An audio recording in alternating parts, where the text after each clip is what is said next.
Greetings and welcome back to 10 Feet Away from Ben Gray. I'm your host, Ben Gray, and joining me today is... I'm sorry, what was the first name?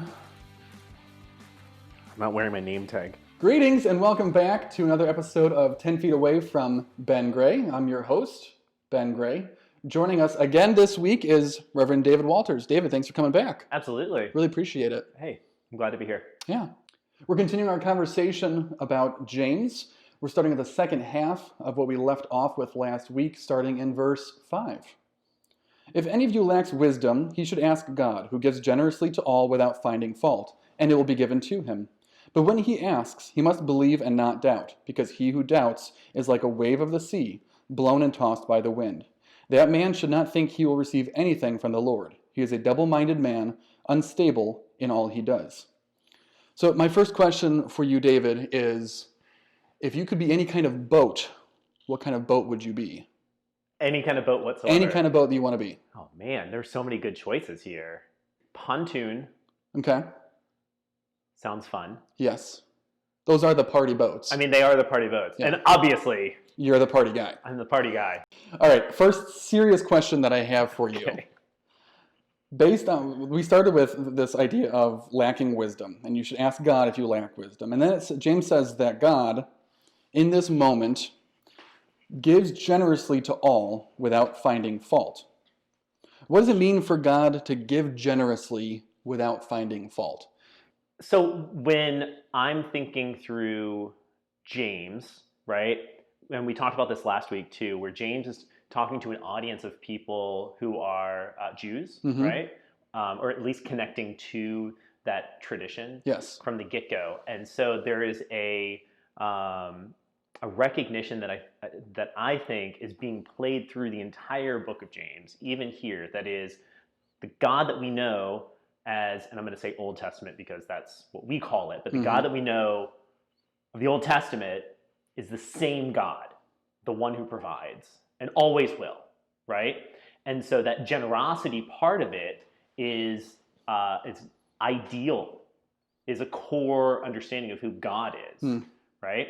And when we talk about that in connection with the idea of the without fault, is if you look through the entire story of the Old Testament, right, and God's people Israel through it, they mess up all the time. There's a lot of right? fault to find in and the not Old just Testament. like, and it's not just like small mess ups, it's big mistakes, Yeah. even right after God has delivered them, right? Like into the wilderness, and God's like, they're like, oh, we're kind of hungry. I know that we just left, Egypt in slavery. We just escaped enslavement. Right. And their first response to, thank you for freeing us, I'm hungry. Yeah, exactly, right? And so it's like that kind of consistency from the people that God has to deal with. Yes. And so James is making this declaration that God is this generous God, always has been, always will continue to be, without holding against you all of those screw-ups. Now, were all ancient Israelites in that moment teenagers, or was it just the most vocal minority? I think it's... That sounds like a teenager to me. As much as I would like to agree with you on that, you and I, as old, ornery people, can sound worse than that too. No, we do not. There's no fault to find with someone like people like us. When someone asks for something from God, okay, expecting generosity, that person must believe and not doubt, according to James, because someone who doubts is like a wave of the sea, blown and tossed by the wind. James here is juxtaposing belief and doubt as being opposites, that they're incompatible. You can't believe and doubt at the same time. And the way I'm reading this is saying that a necessary component of asking for something from God is to not have doubt. But is it saying that? Because the way that the verse reads, unless I heard you incorrectly, was James starts off by saying, for those, when you come to God asking questions, and then puts the stipulation, right? So it's like, when speaking to God, don't have doubt, right? If any of you, this is verse 5, if any of you lacks wisdom, he should ask God, who gives generously to all without finding fault, and it will be given to him. Mm-hmm. But when he asks, he must believe and not doubt, because he who doubts is like a wave of the sea, blown and tossed by the wind. Mm-hmm. So you're saying that it's doubt specifically related to what you're asking for? Potentially, right? And this is what I was actually struggling with in the text, just hearing you read it, is James saying that faith and doubt are so diametrically opposed that they cannot live together, right? You can't have both of them, because if you have faith, then you're pushing your way away from doubt, right?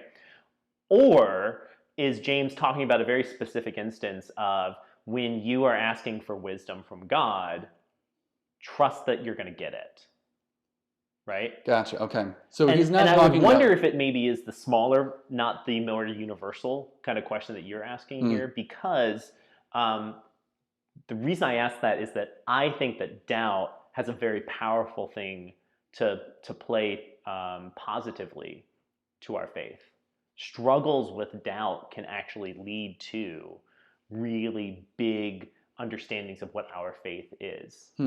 Because when we doubt our faith, we actually start asking really real questions. Questions that get to the core of what we believe and why do we believe it. And even those big questions of like, why do bad things happen to good people? You know, why does this person... Why did they have to die? What is there injustice in the world if God loves, right? Like there are these really, really major questions that we get to actually struggle with. And we do so because of the fact that, you know what, there's part of us that has this little question of doubt, or a little question of like, if we believe that God is all loving, how do I connect it to where evil is in the world, right? And that's a big struggle for Christianity. So for me to hear like, oh, well, if you have faith, then you can't have doubt, I don't know that I can really like live strongly into that, because honestly, doubt has actually provided a lot of opportunity for me to grow in my faith too.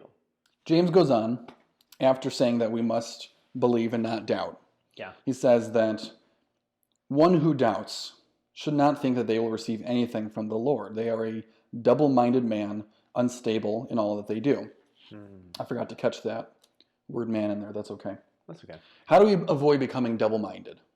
What's something practical that you can share that helps to resist the temptation to be double-minded? And I think I'm asking this because I see this in myself, of being pulled in more than one direction, sometimes into opposite directions, whether it's things that I want, things that I want to accomplish, things that in relationships that I want to have, that kind of speak a little bit about what you said before, that, you know, I want to be able to kick my feet up and stop trying so hard at whatever endeavor it is. Right.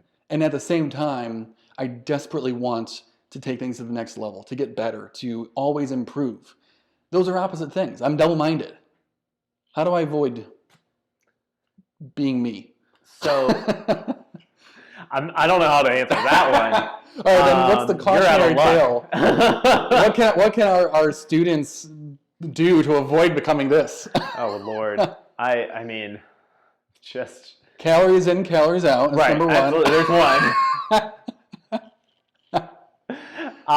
So I think it's important to understand answering that question and understanding your definition of it. So being double-minded for you is, it sounds like what Paul says in terms of the things that I want to do, I do not do, but the things I do not want to do, I do anyway. You know, the spirit is willing and the flesh is weak. Right, exactly. And so if you're answering that question, because I think double-minded can mean different things for different people, I think there's a few things to actually help with this. And I think back to those big formative moments of my life, right? Those core things. And those are usually the things that we think back to for memories, because they are so formative for us. But those that are formative in my faith, that have that I realize, like, even through the struggle or even through whatever this turmoil was, came out on the other end better, right? Or I came out on the other end and I can look back and go, I see where God was. Even when the end of it wasn't good. Yeah. Right? Death still happened. Yeah. I can still look back and go, God was right there with me.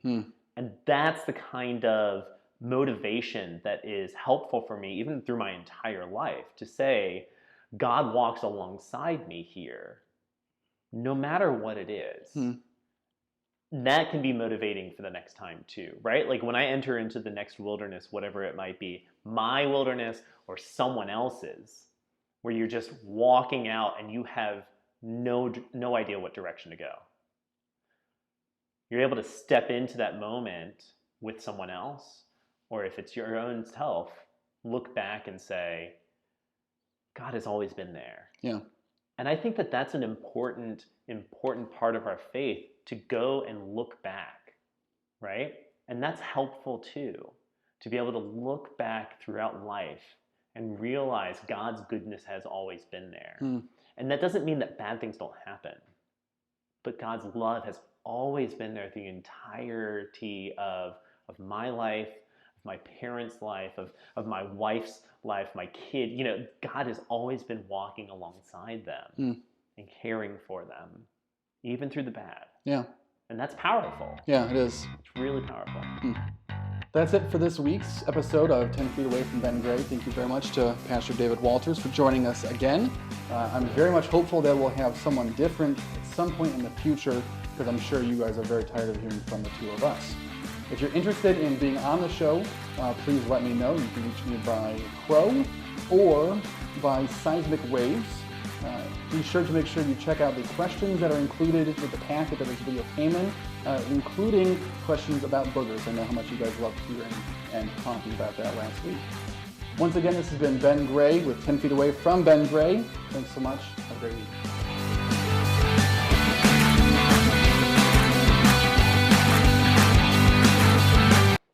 Write your answer on the back of a $20 bill and send it to